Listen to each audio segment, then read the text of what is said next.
After my mom passed away, the last thing I expected was a family war over her legacy. But when Dad called us into the lawyer's office to read her will, everything changed. My heart was racing. I thought I had prepared myself for the worst, but nothing could have prepared me for what I was about to hear. The lawyer cleared his throat, his eyes scanning the room. The late Mrs. Spencer has left her entire $77 million company to your new stepbrother. The words hit like a freight train. My father, the man I thought I knew, had given everything away to his new wife's son, the same boy I'd barely spoken to since they married. The blood drained from my face. Was this some kind of mistake? I could feel the air in the room shift. My hands began to tremble. It didn't make sense. Mom had always promised me the company. We had talked about it for years. She had been grooming me for this. And now, just like that, it was gone. But as the lawyer continued to read, a strange sense of unease crept over me. The will wasn't what it seemed. Something didn't add up. What kind of twisted game was my father playing? Why would he do this? My heart ached and I fought back tears. The anger inside me was building, but I couldn't shake the feeling that this wasn't the full story. Not by a long shot. The air in the lawyer's office was thick with tension, and I could barely hear the words coming out of his mouth. The sound of the pen scraping against paper seemed louder than the lawyer's voice as he read out the details of my mom's will. I tried to hold it together, tried to understand, but the world around me was spinning. How could this happen? My mind was racing as I replayed the years leading up to this moment, trying to make sense of it all. It was supposed to be mine. Mom had always said that one day I would take over the company. Ever since I was a kid, I'd been by her side, watching her grow the business from the ground up. I admired her. She was strong, brilliant, and dedicated. I had always thought I was the one she trusted most to carry her legacy forward. The company wasn't just some money-making machine, it was her life. She built it from scratch after I was born, pouring everything she had into it. Her dream was to turn it into something bigger, to help people and to leave a legacy for me. Every time I visited her office, she'd tell me stories about the challenges she faced, the deals she struck, and how proud she was of what she'd created. We spent hours talking about it, about how I was going to take over when she retired. She always made me feel like I was her heir. It wasn't just business, it was personal. This company was everything to her. But now, in this sterile, cold lawyer's office, I felt like I was the last person to know anything. My heart ached as I glanced at my father, sitting next to his new wife, their faces impassive. There was no trace of guilt on his expression. Nothing. I felt betrayed, but I couldn't quite grasp the full extent of it. He had remarried just 2 years ago, after Mom's sudden passing, but I never thought it would come to this. It wasn't as if he'd been secretive about his relationship with her. But now, he was giving away the one thing my mom had worked so hard for. Her life's work. To his new wife's son, no less. I could feel my hands trembling as I clenched them into fists. I wanted to scream, to demand an explanation. How could my father do this? How could he just hand over everything to a stranger who hadn't even been part of our family for more than a few months? I turned to the lawyer, my eyes wide with disbelief. Are you sure? Is this some kind of mistake? My voice came out shaky, but I couldn't help it. I was desperate for answers. The lawyer looked at me with a frown, his eyes serious. I'm afraid not. This is the final version of her will. It was executed properly, and her wishes were clear. I wanted to lash out, to shout, but I bit my tongue. I knew the lawyer wasn't the enemy here. But my father? My father was sitting right there, as though nothing was wrong. He wasn't even looking at me. His gaze was fixed on his new wife, and that familiar feeling of unease grew stronger inside me. I had to ask. I had to understand why. I turned to my father. His face was set in that familiar, emotionless mask he'd perfected over the years. He hadn't spoken a word since we entered the office. His silence spoke volumes. He knew this would hurt me, and yet, here he was, silently accepting the decision. I felt the anger building, burning through me. But I was too stunned to speak. Mom had always said that she wanted the company to stay in the family. She had never mentioned giving it to someone else, especially not someone who had only known her for a short time. But now I was realizing that I didn't really know what was happening inside my father's head. After all, he was never as open about his feelings as Mom had been. He'd always been distant, but he had been the one to stand by her side in the early years. What had changed? I couldn't help but think back to the wedding. My father had married Susan, a woman he'd known for only a few months. I had been suspicious then, but I had hoped I was just being paranoid. Their whirlwind romance seemed to come out of nowhere, and I wasn't the only one who noticed how quickly things were moving. We hadn't even had time to process Mom's death, and suddenly, Dad was engaged to someone else. I tried to stay out of it, not wanting to cause any more drama in a family already shaken by loss. But now I couldn't ignore it anymore. Susan's son, Alex, had been given control of the company. And I was left sitting in this lawyer's office, wondering how everything had gone so wrong. I had tried to give my father the benefit of the doubt. I had wanted to believe that this marriage was about him finding happiness again. But now, I couldn't shake the feeling that something much deeper was at play. It wasn't just about the company. It wasn't just about Alex. It was about trust. My father had betrayed my trust in the most unimaginable way. But then there was something else. A nagging feeling in the pit of my stomach. I couldn't shake the sense that there was more to this than I was seeing. I didn't know how or why, but there was something hidden in the shadows, something that hadn't been revealed yet.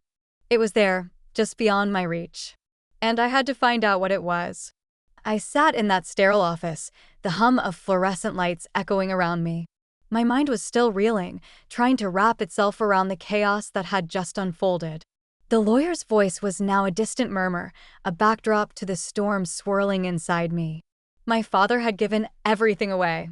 The business that had been my mom's heart and soul. The very thing I'd grown up believing I would inherit. But that wasn't the worst part. No, the worst part was what the lawyer had said after reading the will. As he shuffled through the papers, his eyes flicked toward me, and for the first time, I saw a trace of uncertainty in his gaze. The air in the room seemed to grow heavier, and I leaned forward, instinctively holding my breath. Something was off. The lawyer paused, his fingers lingering on a document in front of him. "There's another clause here," he said, his voice suddenly cautious.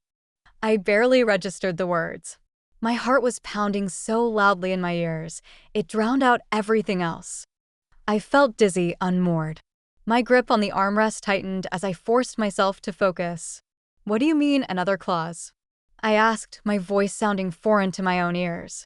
"The late Mrs. Spencer," the lawyer continued, his eyes flicking from me to my father, "had some very specific conditions for the company's transfer.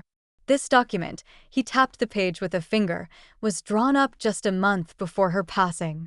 It's a last-minute amendment." The world seemed to blur around me. My mind screamed for clarity. What was going on? My father shifted in his seat. His face remained impassive, but there was something there, something hidden in his eyes that made my skin crawl.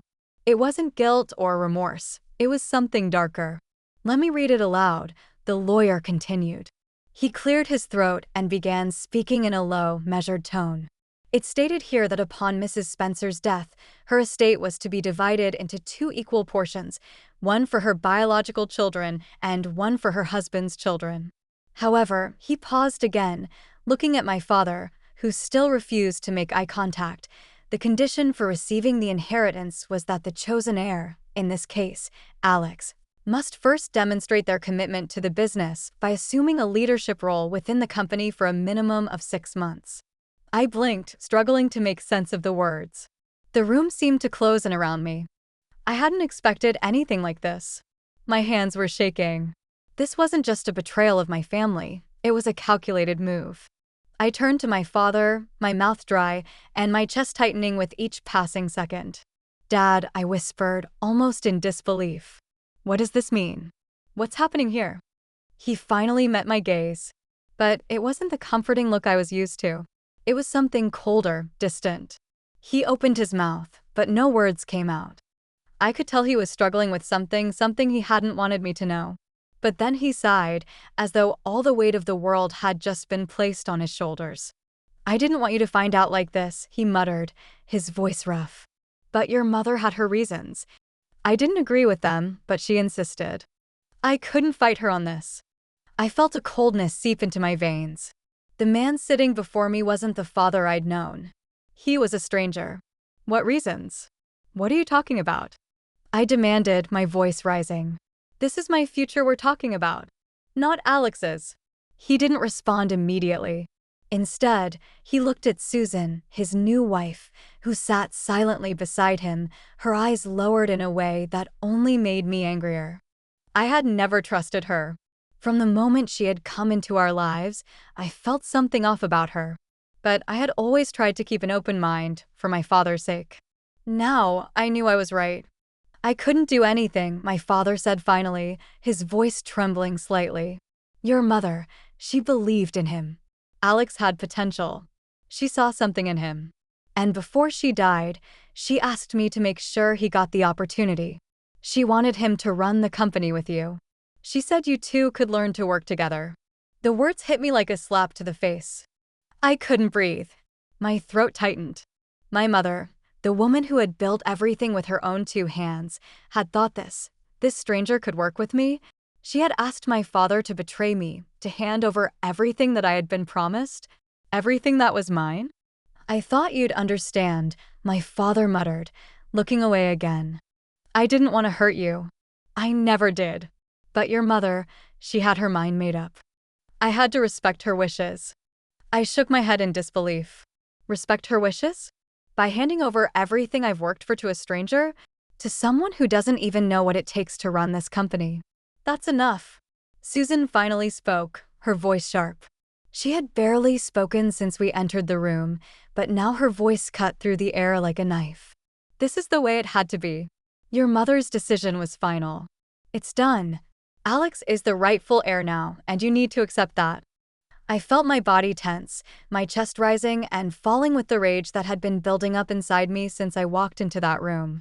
No, I spat, standing up. I won't accept it. I won't let this happen.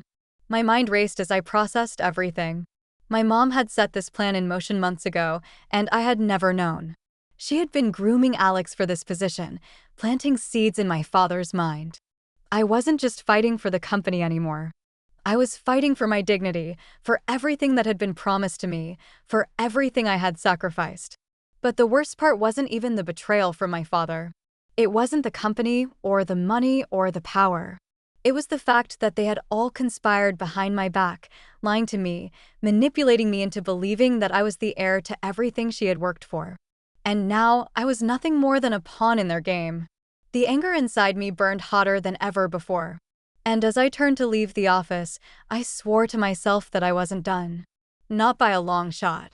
The days after the lawyer's office felt like a blur, but a part of me stayed painfully alert.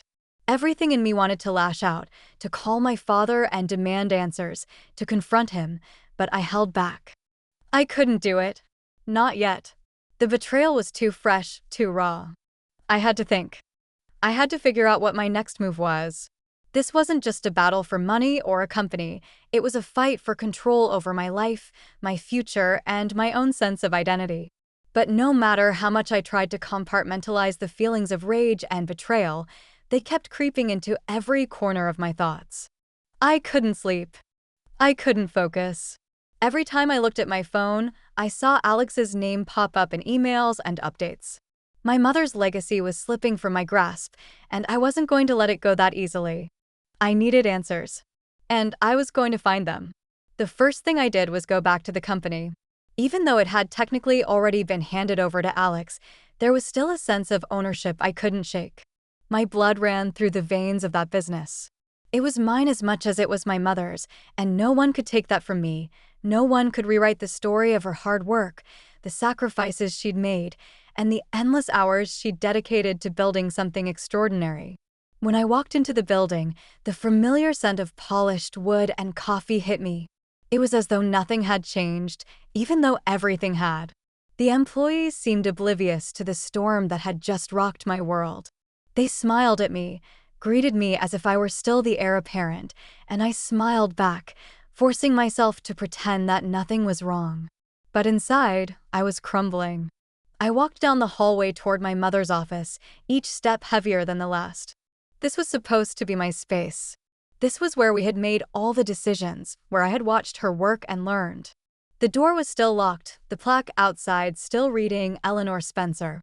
I paused for a moment, letting the reality of what had just happened sink in, before I reached into my bag and pulled out the spare key. I knew I shouldn't, but I didn't care. The office was mine, had been mine. When the door swung open, everything inside felt as though it had been frozen in time. Her desk was still there, papers scattered just the way she liked them. The family photos on the shelf, the stack of books she had been reading. It was like she had never left. But she had. And in her absence, I was being pushed out.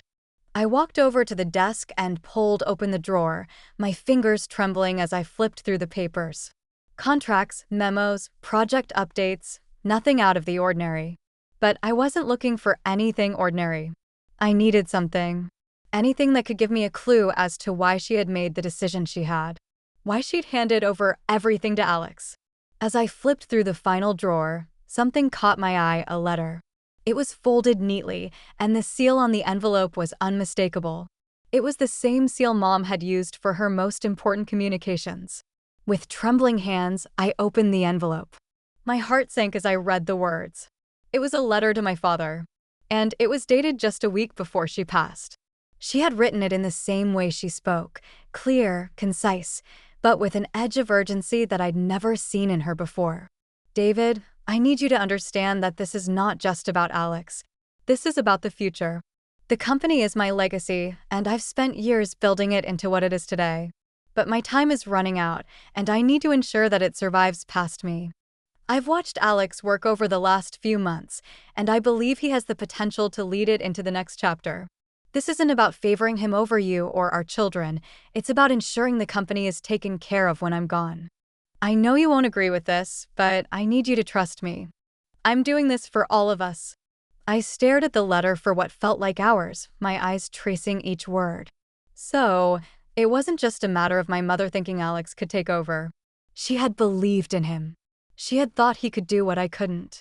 But there was something else there, something I couldn't quite put my finger on. The urgency. The way she spoke of time running out. Was she ill before her death? I had no idea. My mind was flooded with a million questions, none of which had easy answers. I put the letter down and sat in her chair, leaning back as I closed my eyes. Everything felt like a puzzle, and I was the missing piece.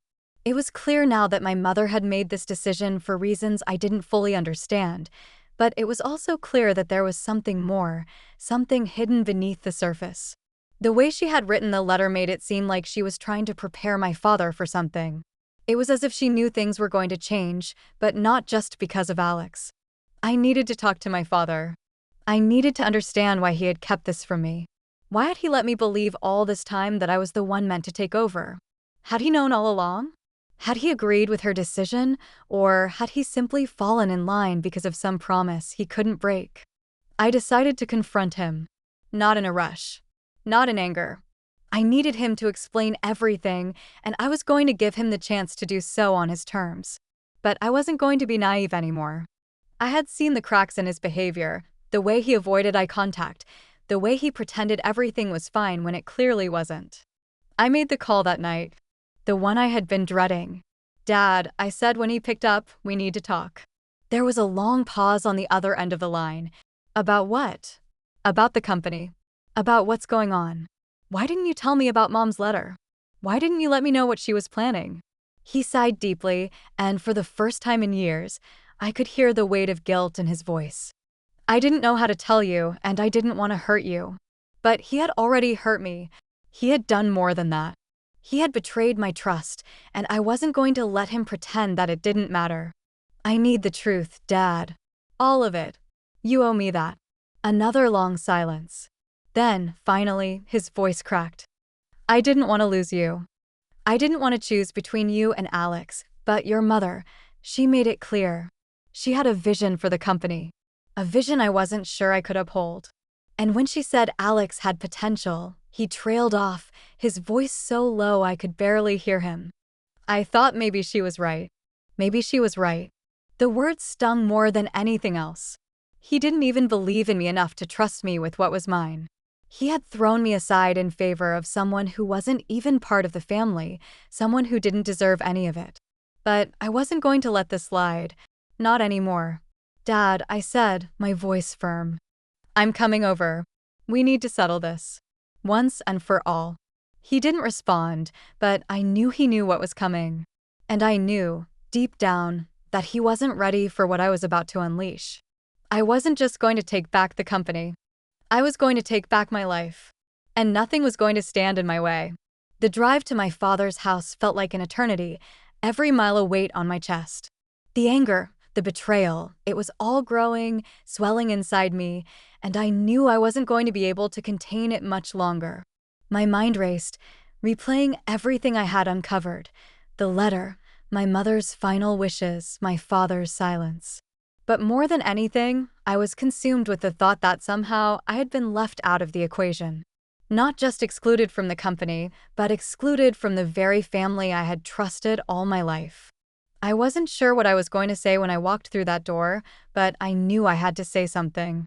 I couldn't just let this go.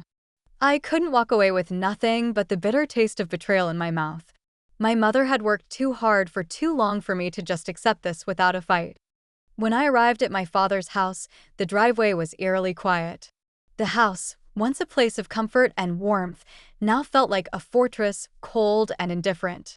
I parked the car and sat there for a moment, letting the reality of the situation sink in. My father had betrayed me. He had chosen Alex over me. And now he had to face the consequences of that decision. I stepped out of the car and walked toward the front door, each step heavy with purpose. The house was still the same, familiar in its own way, but nothing felt right anymore.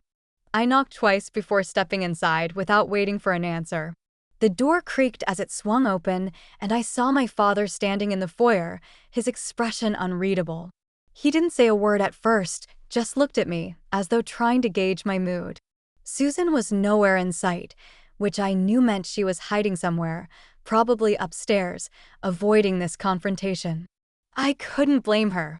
She knew what was coming.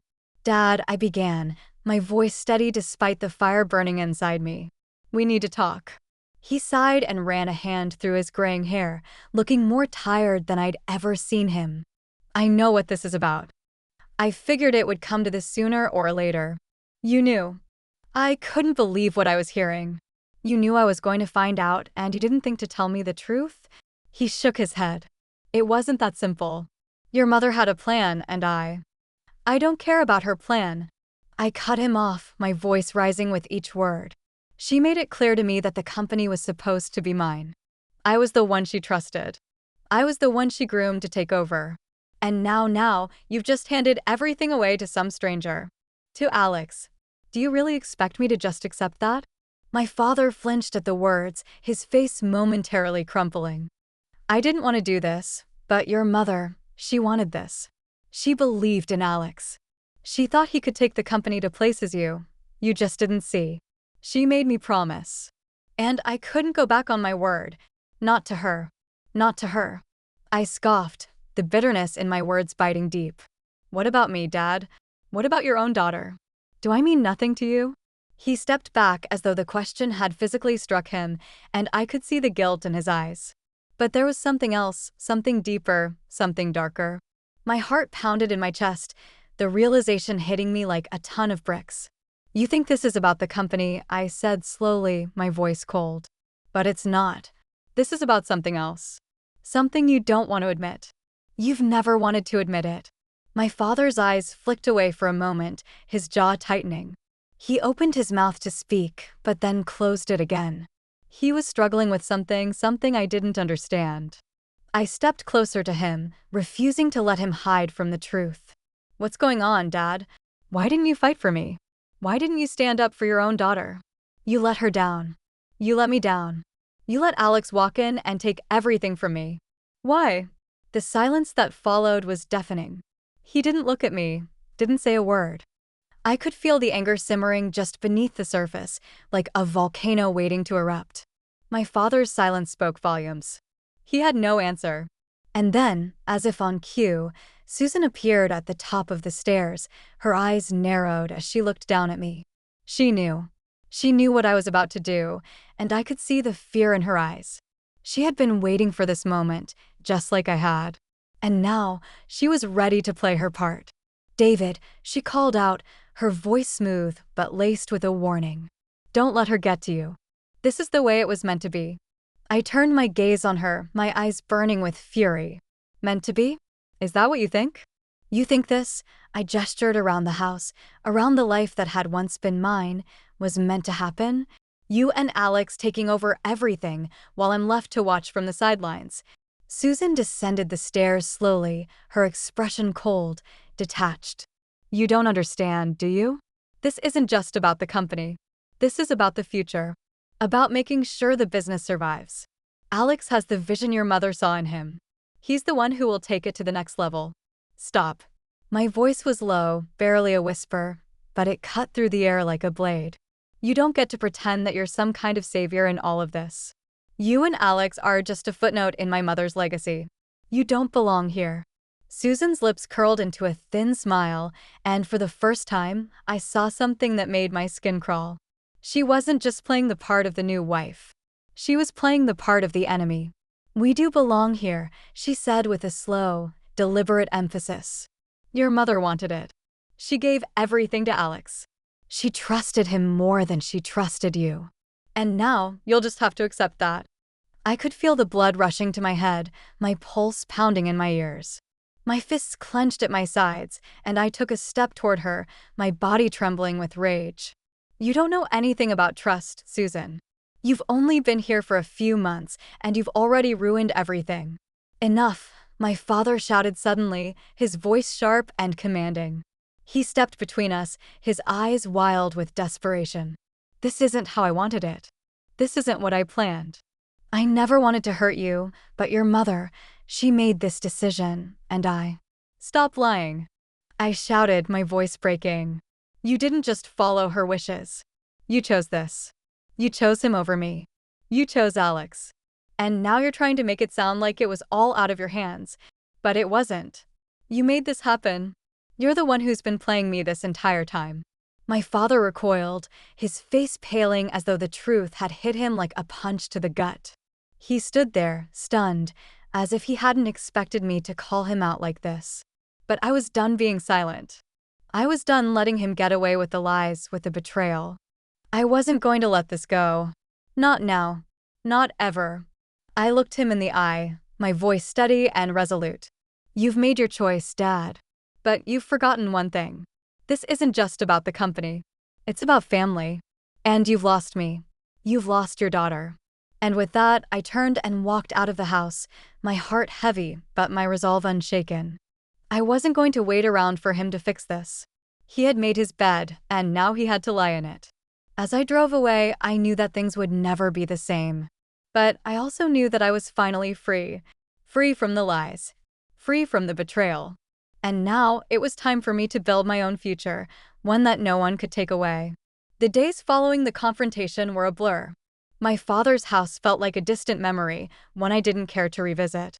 The anger was still there, a fire that refused to die, but beneath it, something else had started to grow. A sense of clarity. Of freedom. I had faced the truth, and though it had broken me in ways I couldn't quite explain, it had also set me free. For the first time in years, I could breathe without the weight of expectation bearing down on me. The company, the inheritance, the legacy, those things no longer define me. I wasn't going to let them define me. Not anymore. I focused on rebuilding. Rebuilding myself. Reclaiming my life, my sense of self. The first thing I did was take a step back. I took time off from everything: work, family, the company. I needed to process, to grieve, and to accept that things had changed. That the life I had imagined for myself had been stolen, and it was up to me to create a new one. I reached out to friends I had lost touch with over the years, to people who had been there for me before the weight of my family's expectations took hold. I began to reconnect with parts of myself I had buried. I spent hours reflecting, journaling, and just being. It felt strange at first, this silence. I had been so used to the noise of family drama, of business demands, that the quiet was unsettling. But over time, it became my refuge. As the weeks went by, I started to feel something shifting inside me. I had spent so much of my life trying to be who everyone else wanted me to be, the good daughter, the perfect heir, the one who would carry on my mother's legacy. But now, I was starting to realize that her legacy wasn't something to be inherited, it was something to be earned. I took a trip on my own, far away from the pressure of home. The mountains were quiet, the air crisp, and for the first time in months, I could hear my own thoughts without the din of betrayal and anger drowning them out. I spent the days hiking, exploring, thinking about what I wanted from my life, not what anyone else expected of me. I started writing again, something I hadn't done in years. When I returned, I was different. I wasn't the broken, betrayed daughter anymore. I was someone who had taken control of her own destiny. I had rediscovered my voice and I was ready to use it. But it wasn't just about healing. It wasn't just about finding peace. I had a purpose now. I wasn't going to let my father's actions, let anyone's actions, define my future. I had my own vision for success. And I was going to chase it with everything I had. I decided to start my own venture, a company that wasn't bound by anyone else's expectations. It was a slow process, but the more I built it, the more I realized how much potential I had within myself. I had my mother's drive, her ambition, and now I had something she didn't: freedom. Freedom to make my own choices, to carve my own path. I was learning to trust myself again, to believe in my own abilities. For so long, I had let the world tell me who I was supposed to be. Now, I was telling it who I was. And the world was finally starting to listen. But of course, not everyone was happy about the changes. My father tried to reach out. He called several times, left messages, but I ignored them all. I wasn't ready. Not yet. I had spent years waiting for him to validate me, to tell me I was worthy of the company, of his approval. But I was done waiting. I ran into Susan at a business event a few months later. She was still the same, cold, calculating, with that sharp edge to her smile that made me want to throw up. But this time, I didn't feel the anger I once had. Instead, I felt something else. Something stronger. I felt pity. Pity for the life she had chosen, for the way she had clawed her way into my family's fortune. She sneered when she saw me, as though she couldn't stand the fact that I was still standing, that I was thriving without their influence. She had expected me to crumble. She had expected me to fall apart. But instead, I was rising. And that, I knew, would haunt her. Still trying to play the victim, huh? She said, her tone dripping with disdain. I looked her dead in the eye, no trace of fear in my voice. I'm not playing anything, Susan. I'm living my life. Something you might want to try someday. Her eyes narrowed, but she didn't respond. She didn't have to. I knew the truth, and so did she. She had nothing over me anymore. I wasn't the broken daughter she thought she could control. I was my own person. A few months later, my father reached out again. This time, he wanted to meet in person. I considered it, debated it, but I knew deep down that I wasn't ready for a conversation that was just going to reopen old wounds. I had to do this on my terms. So, I sent him a letter. A long one. It wasn't filled with anger or accusations. It was honest. It was real. I told him how I felt, how his actions had affected me. But I also told him that I was no longer waiting for his approval. I was no longer looking for validation from him or anyone else. I was done being the person he wanted me to be. I was done being a part of his plan. I never heard back from him. And I didn't expect to. In the end, it didn't matter. I had walked away from everything I thought I knew, from everything I thought I wanted. I had learned the hard way that blood didn't mean loyalty, and family didn't always come with unconditional love. But I had also learned that I was strong enough to survive it. That I was more than the sum of my family's expectations. I was my own person, and I was finally free. I stood on my own now. I built my own future. The road wasn't easy, and I still faced challenges, but I had a sense of purpose, a belief in myself that no one could take away. In the end, it wasn't the company that mattered. It wasn't the inheritance. It wasn't even my family's approval. What mattered was that I had found my own way, and I was going to walk it no matter what. Sometimes it takes losing everything to realize what you truly have. And what I had finally found was myself. The phone call came in the middle of the night. It was an unfamiliar number, and my first instinct was to ignore it. I hadn't spoken to my father in months, not since I sent that letter. I had cut ties completely. The silence between us had been a relief. I had needed the space to rebuild, to find myself, and I had finally begun to feel whole again. But now, here it was, an unexpected intrusion. I hesitated for a moment before picking up the phone. "Amy?" His voice cracked through the line. It sounded foreign, distant, like a ghost of the father I used to know. "Dad?" I asked, my voice a mixture of surprise and cautious distance. My chest tightened at the sound of his voice, but I wasn't sure what to expect. The pain was still there, buried beneath everything I had built, but I refused to let it control me anymore. I wasn't the same person I had been when I walked away from him. I had changed. I just wanted to hear your voice," he said. There was a deep sadness in his tone, one that made me pause. For the first time in a long while, he sounded human, vulnerable. It unsettled me. I was silent for a moment, letting his words linger in the air between us. "Why now, Dad? After everything that's happened?" I asked, keeping my voice steady. "I don't expect you to forgive me, Amy," he continued, his words slow, weighed down by regret. "But I've realized something. I've been a fool. A selfish fool. I know I can never make up for what I've done. I know I can't fix the past. But I want you to know I'm sorry. And that I don't want to lose you." The words hit me like a tidal wave. I had spent so many months hardened by betrayal, so many months convincing myself I didn't need him, that I could go on without him. But hearing his voice, hearing the raw honesty in his apology, shattered the walls I had built. I could feel the weight of everything I had buried flooding back. "I'm not the same person I was before," I said quietly, trying to keep my emotions in check. "And I can't just go back to the way things were. But I've changed too, Dad. I'm not looking for your approval anymore. I'm not waiting for you to tell me I'm good enough. I'm past that." There was a long silence, and I could almost feel him absorbing my words, processing them. "You're right," he said, his voice thick with emotion. "You've changed. And I'm proud of you. I see now that you don't need me to succeed. You've got it in you. You always did. I never saw it. I was blind." For the first time in a long while, I felt something that resembled peace. It wasn't forgiveness.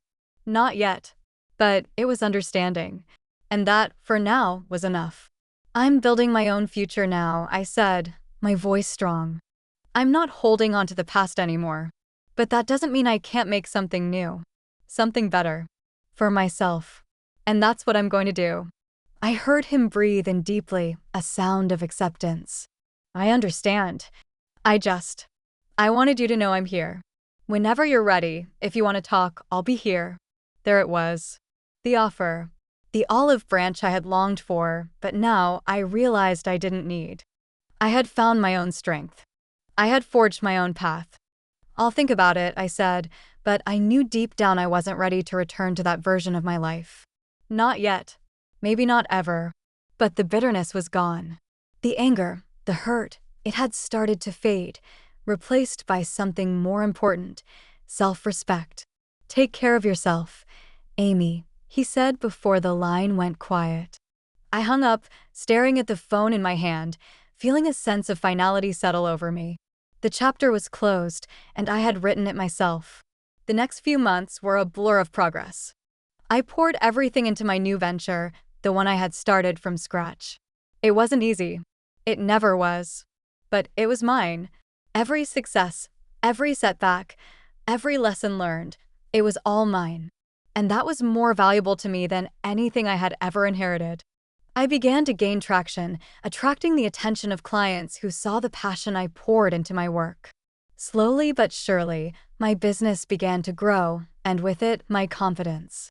The late nights spent wondering if I had made the right decision, the fears that I had failed before even starting, all of it began to dissipate. I was no longer waiting for anyone else's approval. I was my own person, living my own life.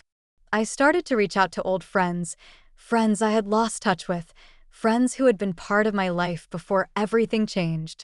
It wasn't easy. There were still parts of me that felt like a stranger to them, like the version of me they had known was gone. But they didn't seem to mind. They welcomed me back with open arms, reminding me of who I had been before the chaos.